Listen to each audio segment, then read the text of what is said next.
Here we are on the last night of the pilgrimage to Paris.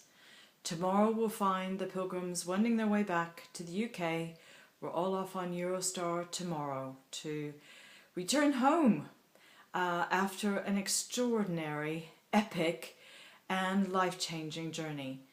It has been the most incredible and joyful and trying experience. If you think about it, 35 people who never met each other before we all set off together on what's been an arduous journey at many points, but also an incredibly hope-filled and joyous journey, a spiritual journey, and one where we have bonded together extraordinarily well as a community, so much so that when occasionally a few of us have had the chance to have our own private rooms, and believe me, that doesn't happen very often, we've chosen to stay together where possible. We've become that friendly, a pilgrim family. So it will be a real wrench for us to say goodbye to each other tomorrow. So what have we done on our last day? It has been a pretty full-on and important day for us here in Paris. We started the day by going to church services according to our own faith tradition, and I went off with the other Anglicans to go to the big St. Michael's Anglican Church here in Paris, where we encountered quite a strong police presence on our way there. In fact, they weren't very pleased at all to see us when we tried to go to church. It's very noticeable because of world leaders coming in for COP21 this weekend that the police presence is now very, very strong here in Paris, and they only like people in certain areas and away from others. But we did eventually make it to our church service, and we were warmly welcomed. The service there, of course, was for the first Sunday in Advent, where we are reminded of the coming of Christ and the enormity of what he has done for us as our Saviour. And also not only of his first coming, but of his second coming. And that seemed a fairly sombre message here in Paris, given all that has happened in recent weeks. The vicar at the church had recently met and heard Bishop Nick Holtom speak on creation care, and had been hugely encouraged and challenged to think of climate change as a top-tier Christian issue and not something secondary, which she had a tendency to view it as in the past. So very interesting and honest appraisal from her about how much more importance she's giving to climate change and the need for creation care as a result of having met Bishop Nick. After the service, we decided, all of us, to go to the place where the climate march would have been, except that the police had cancelled it for very obvious security reasons, but where Pope Francis has generated a virtual climate march by donating a pair of shoes that were placed in the middle of the Place de la République, where the climate march would have set off, and many other people followed his example. So there were stacks and stacks of shoes in the plaza of people who were voting with their shoes. They couldn't really vote with their feet, but they wished that they could have been on the climate march. Those shoes were then gathered up and put into bags and will be distributed to Paris homeless shelters. I then went off on a walk. Once you're a pilgrim, you like to walk, and it feels odd not to be walking. And with my pilgrim buddy, we found ourselves unintentionally in the ground zero area of Paris, which was very, very moving. We actually wound up opposite the concert hall where so many people had died 2 weeks ago, and it was very reminiscent of New York, I have to say, with all the pictures of victims and flower tributes and candles and very heartfelt poems and reflections on all the railings.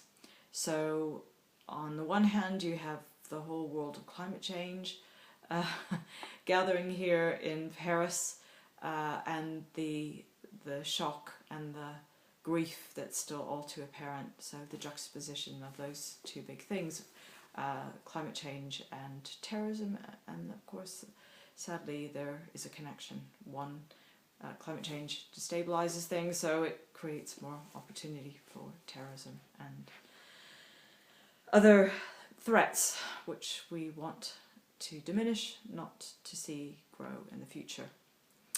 So after seeing all of that, we were invited to a final reflection service put on by Tear Fund and attended by Bishop, got to get his name right, Ephraim Tendero, who's a bishop from the Philippines, who reminded us about all the extreme weather that the Philippines has been experiencing, including the world's strongest typhoon, Haiyan, which hit 2 years ago and affected so many people there.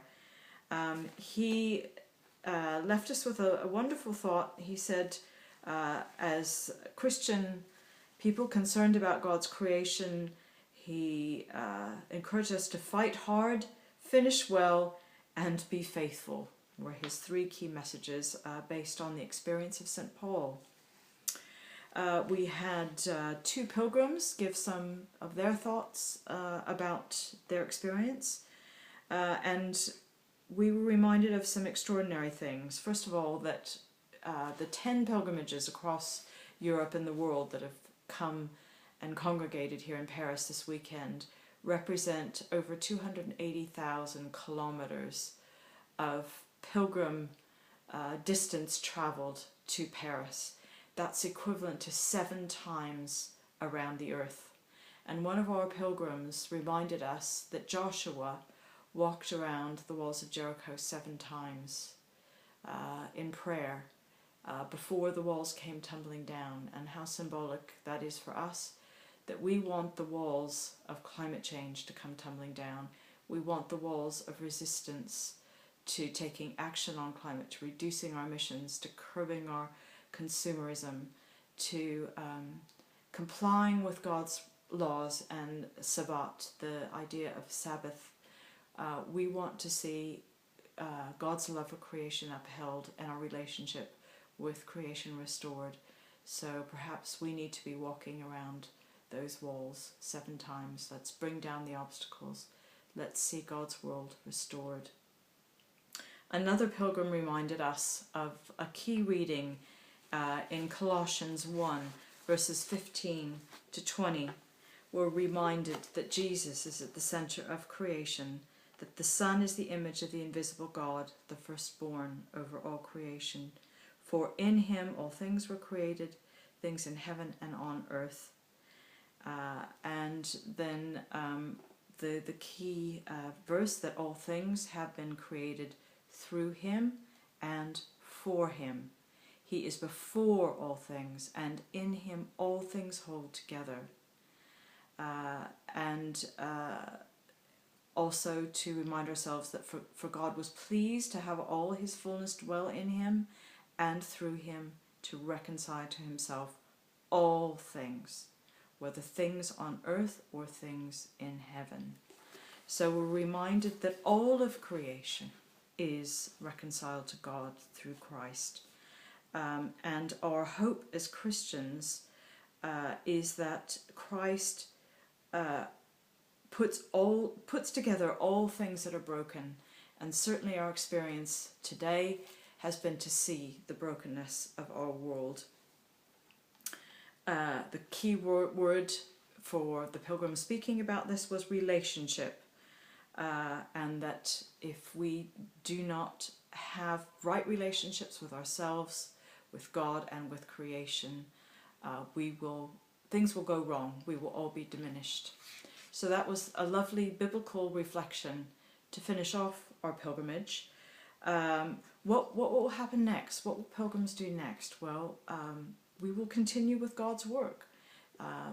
We will be working hard in the places God has put us to keep this issue alive in our churches, and to try to hold governments to account, our own and the other pilgrims in other countries, their governments to account,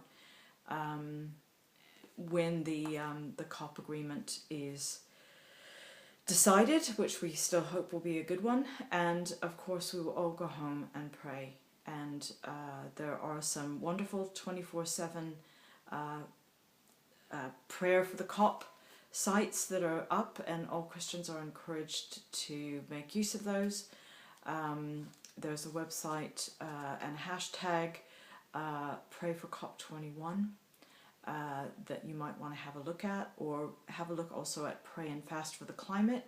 Their website has lots of resources on specific prayer needs for the COP, things your church can be praying for.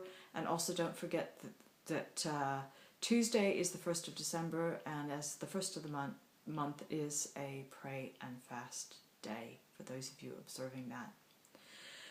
So that's it from this particular pilgrim. I hope this has helped some of you to feel a part of our pilgrimage. It's certainly helped to feel that there's an extra spiritual dimension to this pilgrimage, that we're bringing lots of other people with us in prayer and in spirit, if not physically here with us.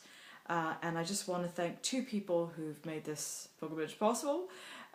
One must always say thank you, and the two big thank yous are to James Buchanan, the project coordinator for this pilgrimage, and to Bishop Nick Holton, who has done so much to make this pilgrimage happen. So it's been quite a journey, and it's not over yet. And in the words of one wise pilgrim, pilgrimage never ends, but a new one begins. Goodbye.